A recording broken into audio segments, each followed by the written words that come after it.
Hey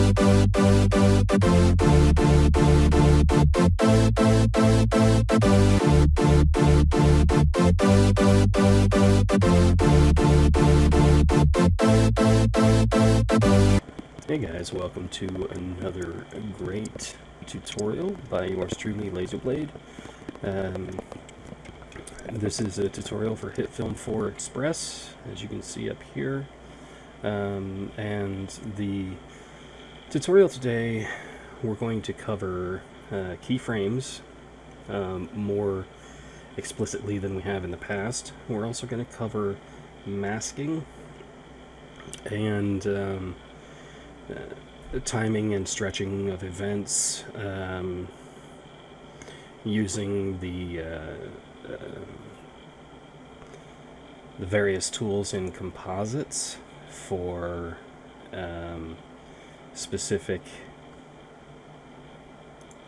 positions, transforms, opacity, that sort of thing. So before we get started, I'm going to show you what the end product is going to look like. I'm going to go ahead and turn the audio off so that we don't have that playing. So this is what it's going to look like. And we're basically just going to do masks, opacity, keyframing, and that sort of thing to get all of this in there. I'm also going to play around with a text effect that we haven't used yet in any of the other tutorials. So with that out of the way, let's get started. Now, I've already obviously created this entire thing, but what I'm going to do is I'm going to recreate it as a brand new composite.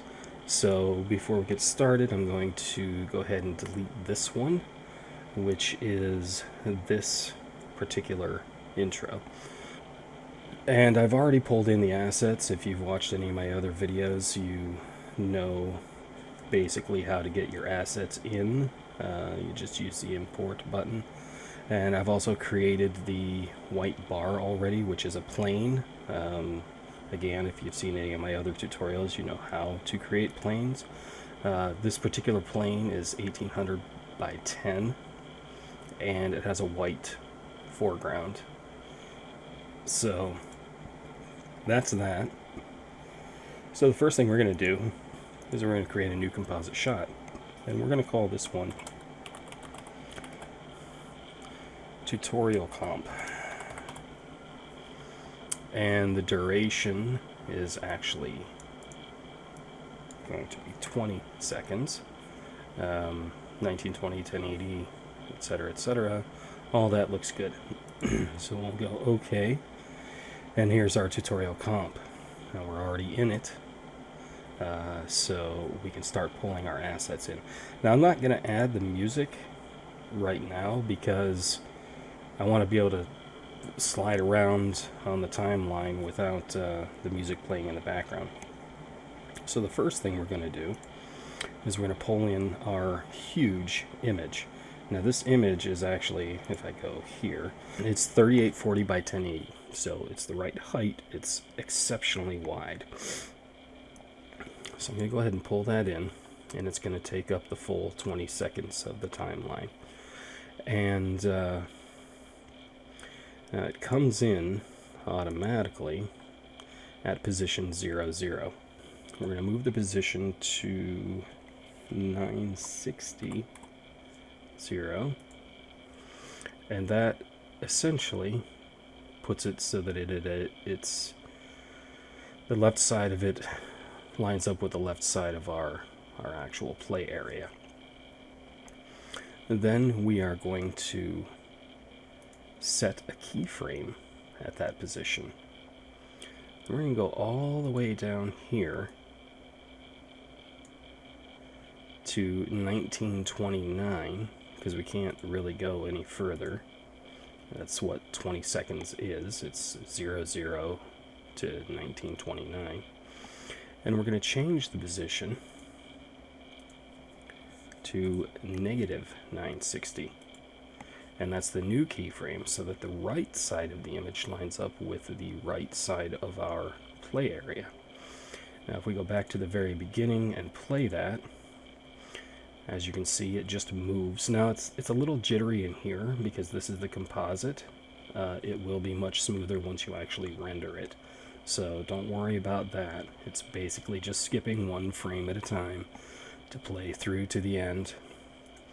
So go back to the beginning, and that pretty much sets that. That's done. You don't have to mess with that anymore. Now we are going to add, let's go back to this view. Now we also have our MP3, which, as I said, I wasn't going to add just yet. We have our logo, and we have a white bar. Now the way that I set this up, the pieces come in, they fade in, they fade out. They're sized. Not all of them are going to take up the full 20 seconds. So the MP3 will, of course. But at this point, we want to add in our white bar. So I'm going to go ahead and add that white bar above the background, obviously.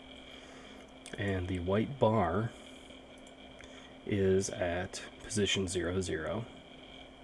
And basically the way that it comes in is the way that we want it. So that's good. That's done. And we're going to leave it there. And right now it runs the full 20 seconds. And we don't actually want it to run the full 20 seconds. What we actually want is, we want it to run to about 5 seconds. So we can either go out here to the 5-second mark, and we can cut it or slice it right there. And now at 4:29 it shows up, but at 5 it's down here, and I've turned that one off. And that's where we want it to essentially disappear, is at 5 seconds. Now the other option, let me undo that real quick. The other option is to grab this tool, which is our stretch tool, and pull it in to the 5-second mark. They basically both do the same thing. The only difference is that when you slice it, you have to get rid of the slice that you don't want, whereas with this, that's it, you're done. Now, what we want to do, let's go back to the very beginning here. What we want to do is we want this bar to grow from this edge all the way out to this edge. We could do scaling. We could scale it down so that it's at 0% with a transform. 0% width. We'd have to unlink these and go 0% width and then grow it to 100% width. But we don't want to do that because this tutorial is about masking. So we're actually going to add a mask. Now how you do that, you have two options. You have an ellipse mask and you have a rectangle mask. And we're going to use the rectangle mask. Now you can draw the rectangle mask directly on the screen, and you can have it at whatever size or dimensions or whatever you feel like creating it at. Now the shape, we're just going to leave all that stuff as default because we've created the mask the size that we want it to be and the place that we want it to be. And we can actually, we can stretch it, we can resize it, we can do whatever we want with it. Anyway, so we have the mask. And what we want to do with the mask is we actually want to transform it. It's an add mask. Now you have several options here. You have none, add, darken, intersect, lighten, replace, and subtract.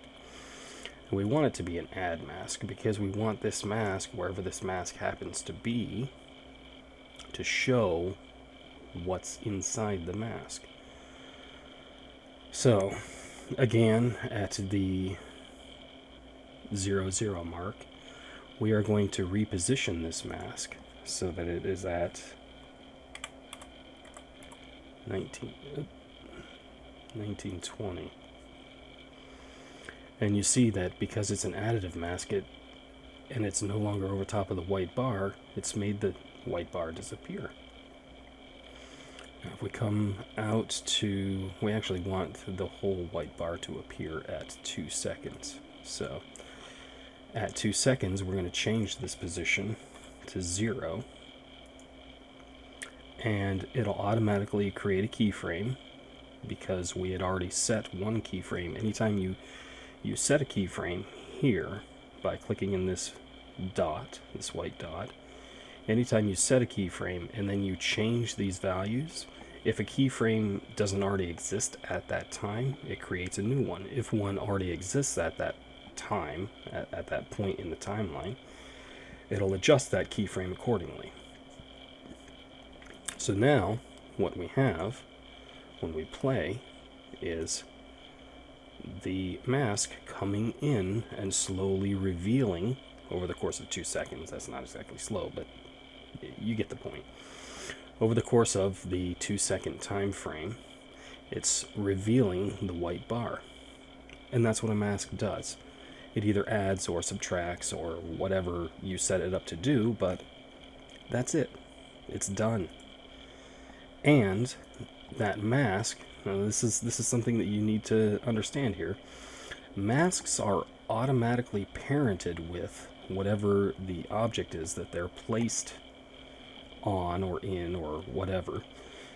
So this mask is parented to the white bar, which means it won't affect anything else that's on the screen. And just to prove that point, what I'm going to do is I'm going to take the logo and I'm going to place it above the white bar. Now, as you can see, here's the mask. It has no impact on that logo whatsoever. The logo appears both outside and inside the mask because the mask is parented with the bar. So let's just get rid of that for now. And our white bar is essentially done. Now the next piece that we want to add in, and we're going to add this at the beginning as well, is some text. So let's just click in here. Now text width and height doesn't really matter because the text this is basically just the container for the text. So we're going to go ahead and make pretty much all of our text containers 1920 by 400, unless of course they need more than 400. I mean, we're talking about 1080 here, so actually maybe if I bump that up to 500, we can always resize these containers after the fact. So we'll call it 1920 by 500. Now the text location or position is wrong. So we're going to set it at 00 so that it's right in the middle of the screen, exactly where we want it to be, at least for now. Again, like I said, we can resize these, we can move them, doesn't matter. Now we want to type in there.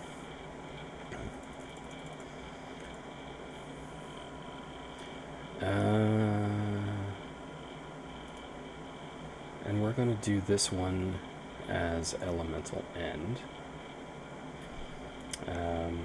For now, I'll bump the font size up, and I want it to be black text with a white border. And we'll put the border at 1. Okay. And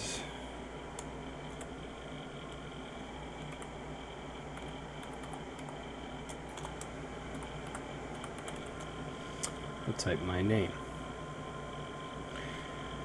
Okay, so we're going to highlight my name.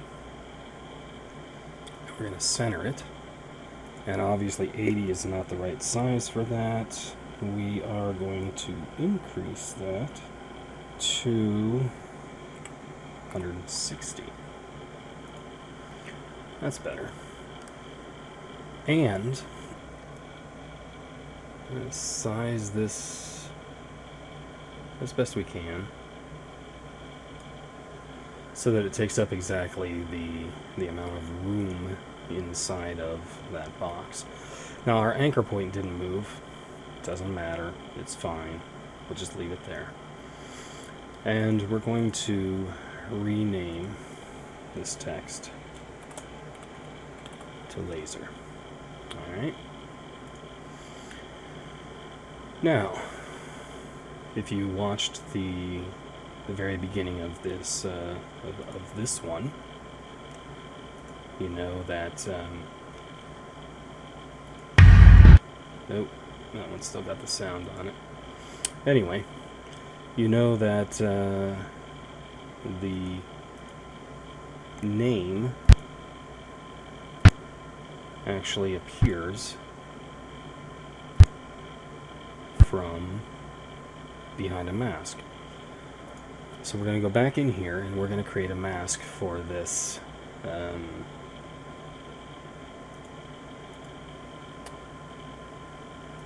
this doesn't look right. Okay.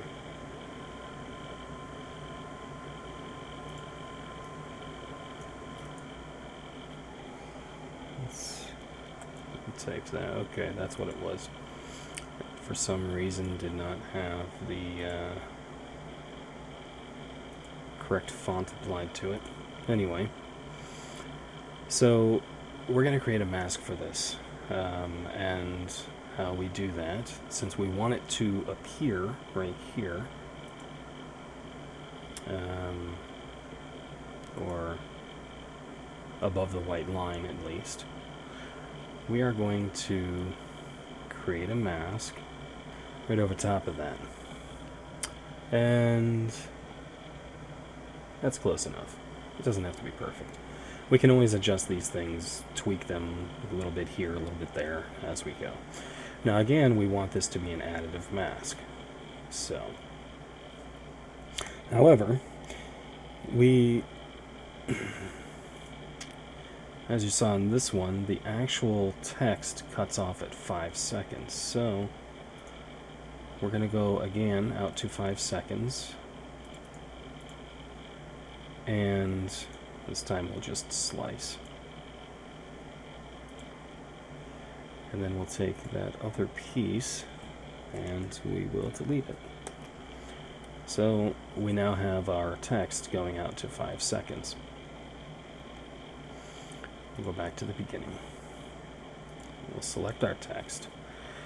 And what we're going to do is at 2 seconds, which is when the white bar is fully in view, we are going to set a position keyframe.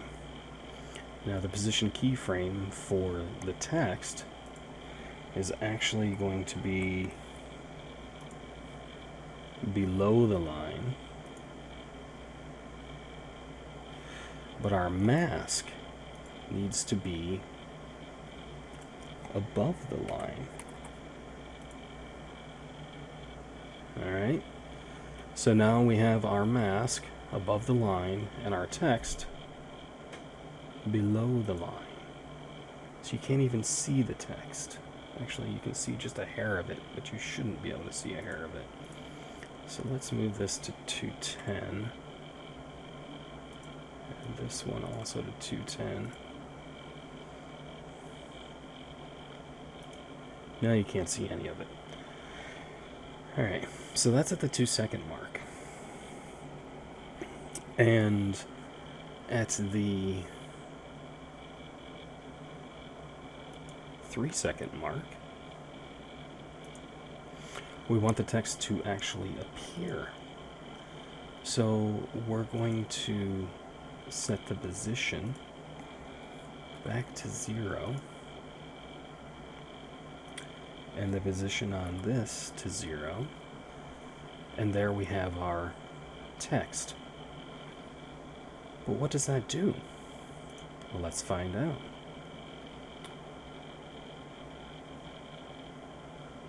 we'll go back to, oh, my bad. I forgot to set the position for the mask.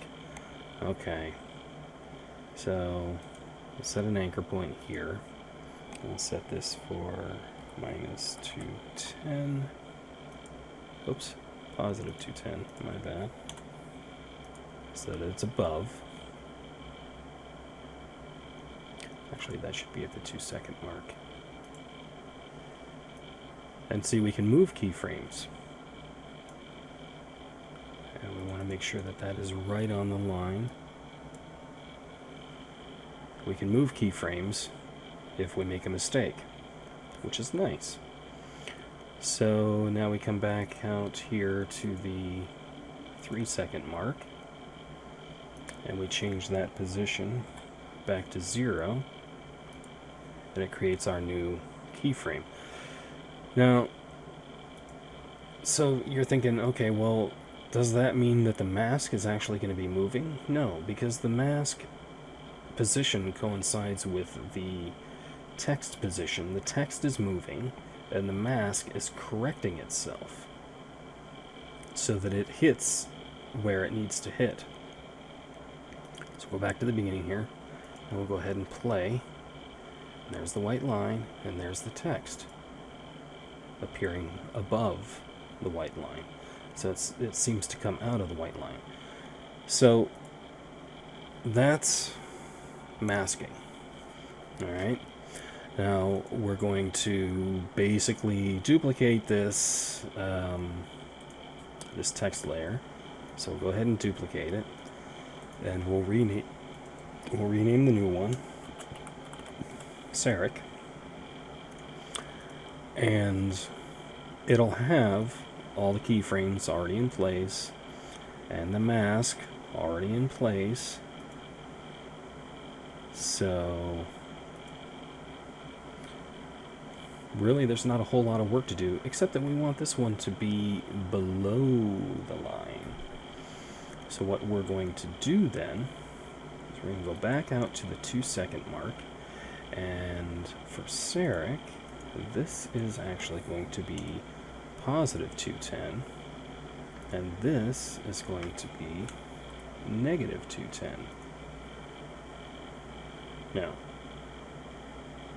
is that right? So where... Oh, because we have to change the whole position of it. Alright.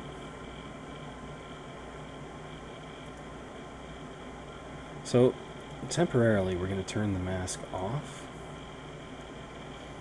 And obviously we need to change the text here. And change it to Sarek.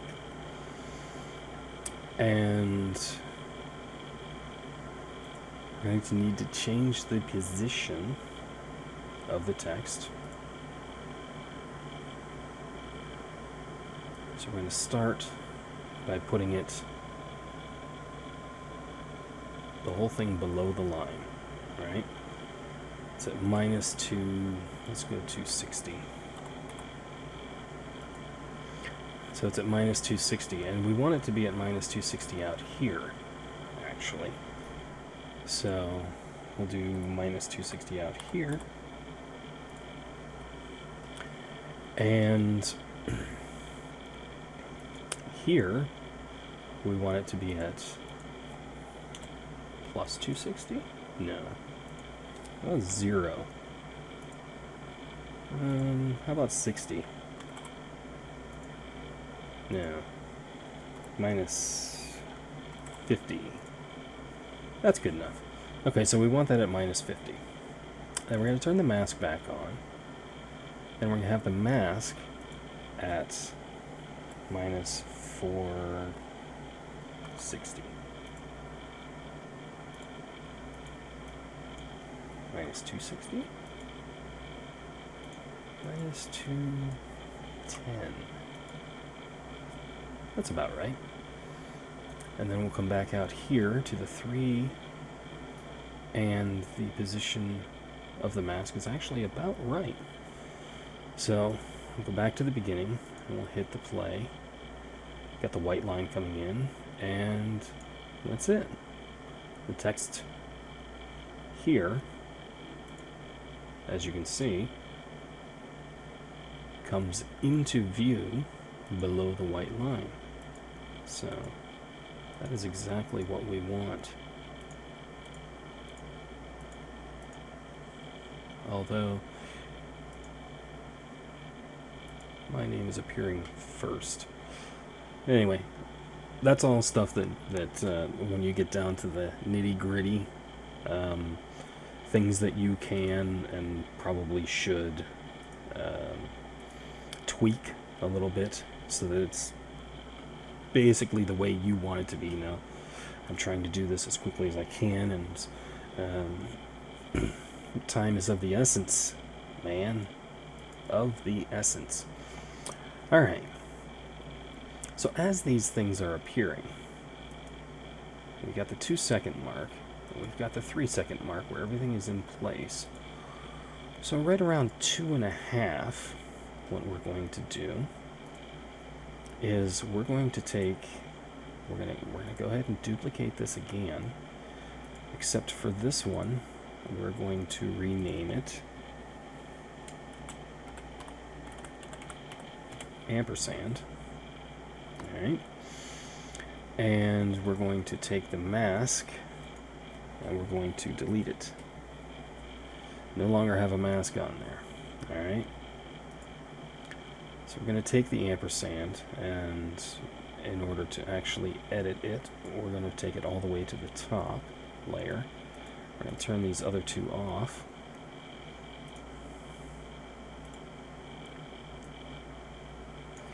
Highlight the whole thing. We're just going to put an ampersand in there. It's as simple as that. That's it. Alright. Now for the transforms, we actually want to get rid of the position keys. Alright.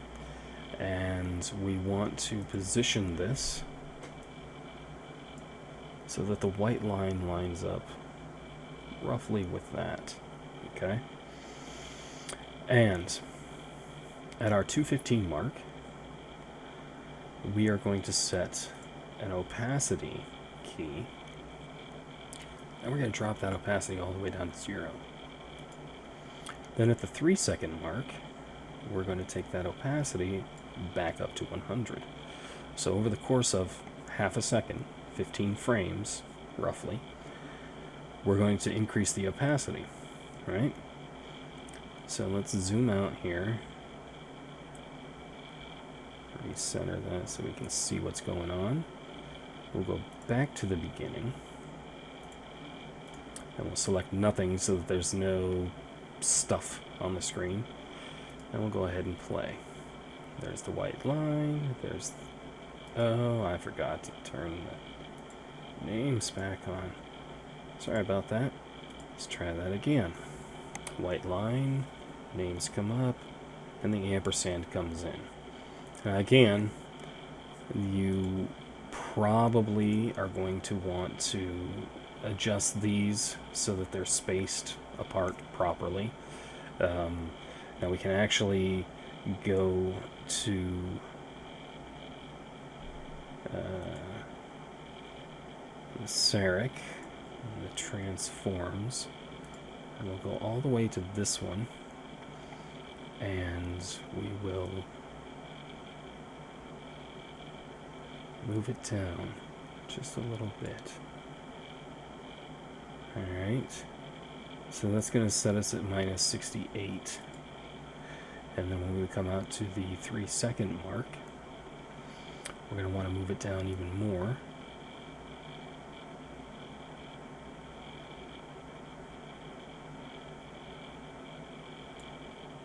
To minus 290. That will probably work. I don't know where the mask is in all of this, so we probably want to move the mask back up. So we'll go back here to 2 seconds, and we are going to take that mask and we're going to reposition it.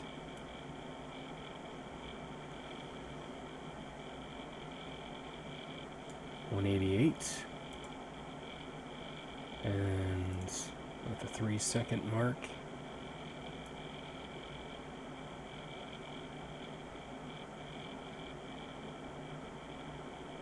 35. That'll work. And now we'll go back to the beginning and we'll hit play. And there we go. There's our spaced apart. Everything looks good.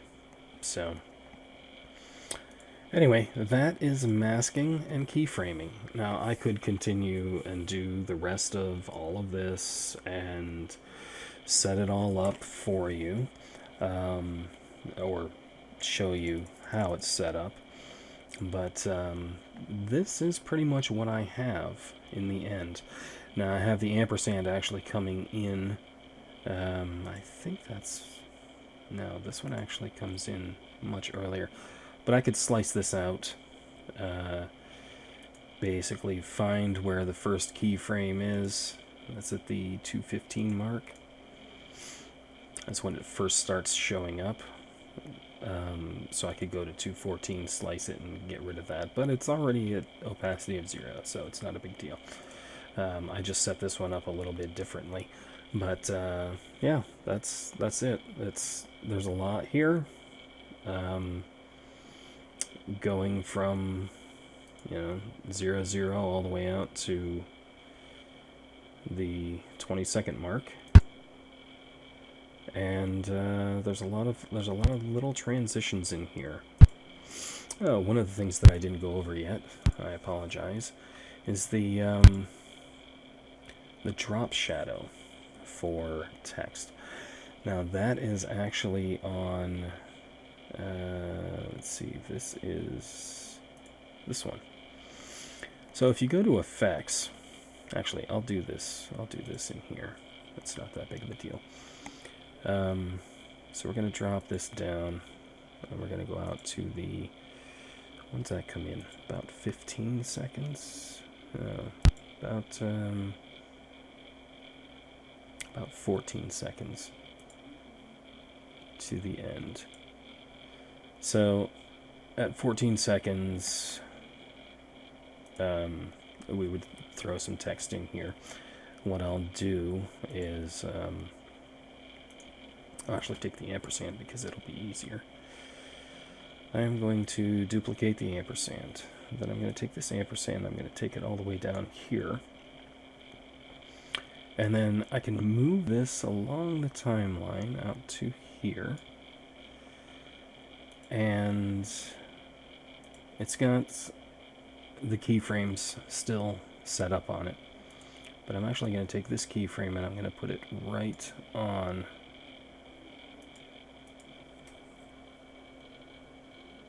the 14-second mark. And then it's, well, let me show you a little trick here. So if I stretch this out to the 20-second mark using the stretch tool, I go ahead and grab the end of this and I stretch it out here. Did you see that keyframe jump? Let me show you that again. Alright. I stretch this out and boom, the keyframe jumped. Now, whenever you stretch a layer to take up more time, it either stretches or compresses everything associated with it, including your masks, your effects, and your transforms. So, I'll zoom back in here, and again, this is at the 14-second mark. That one didn't move because it's aligned with this edge. But this one, because this whole piece here was stretched out, it moved with it. So at 14:15, we're going to move this back here. And let's make sure that's actually lined up. It looks like it is. Alright, so we're going to, now that's the only thing we have to worry about there is that transform for now. But what we're going to do is we're going to grab that.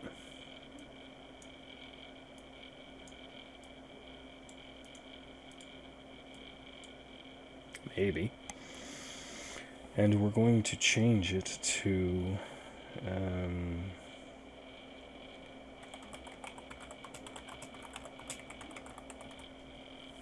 welcome to the center.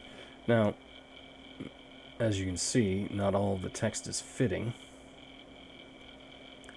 So we're going to grab it. We're going to drop it down to 80.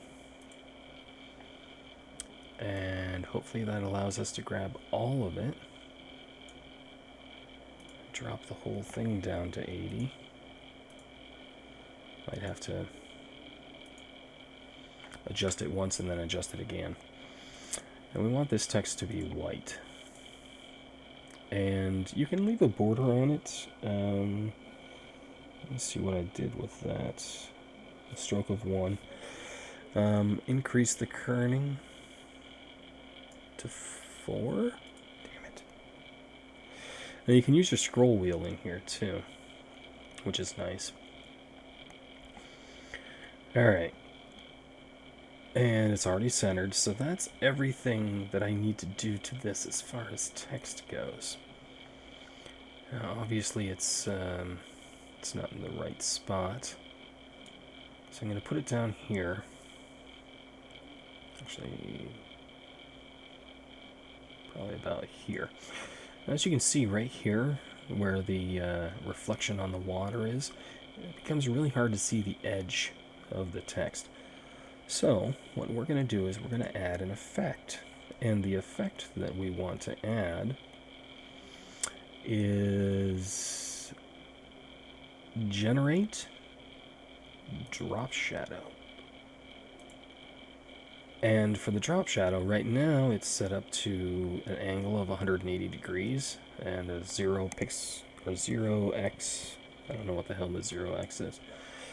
But we don't want it 180 degrees, we want 135 degrees, which is like 90 degrees would be directly to the right. 180 is straight down. Don't ask me why. So 0 would be straight up, and 270 would be to the left. So in order to get a equidistant to the right and down, you take exactly between 90 and 180, which is 135. It's 90 plus 45. Now the distance on that is actually 6 pixels. Color's black, which is fine. The opacity is at half, so it's halfway between black and clear, essentially. So you can actually see some of the background behind it. Now if I move it, if I move the distance, you can actually see the, it does have some opacity to it, so, but we'll put that back at 6. Actually, we'll put it at 8. That should be good. The scale is 1. We don't have a pivot. The penumbra. Now, I'm not entirely sure what penumbra is, but I set mine to 4. I think that's the fade. Like how many pixels it fades after it hits that distance of 8 pixels. Or how much, essentially, shadow fall off you have. So if we increase that, as you can see, it sort of flexes the or stretches out the shadow fall off. So yeah, it's basically the distance that the shadow actually is from the text outline itself. And you can see where the shadow is just by clicking on the shadow only. So that's drop shadows. That's an effect, and that's our first effect that we've shown. So there are plenty of other effects. There's actually a ton of effects. If you look at this list, there's audio effects. There's a variety of different visual effects, lights and flares. Now, don't confuse those effects with some of these effects. Some of these effects, you're going to have a lot of the same ones in here. Here's the generate and here's the drop shadow. But you also have standalone effects. You can actually add a bonfire, falling debris, fiery explosion, fluffy clouds, missile smoke, rain, sci-fi shockwave. There was a... I can't remember which one it was. There's... maybe it's in presets?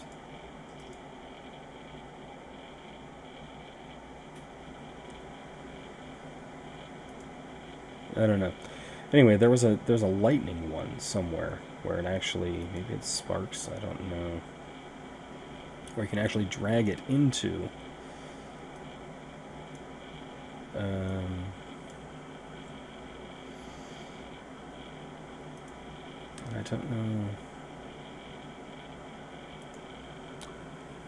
don't know exactly what that does. I don't see any sparks.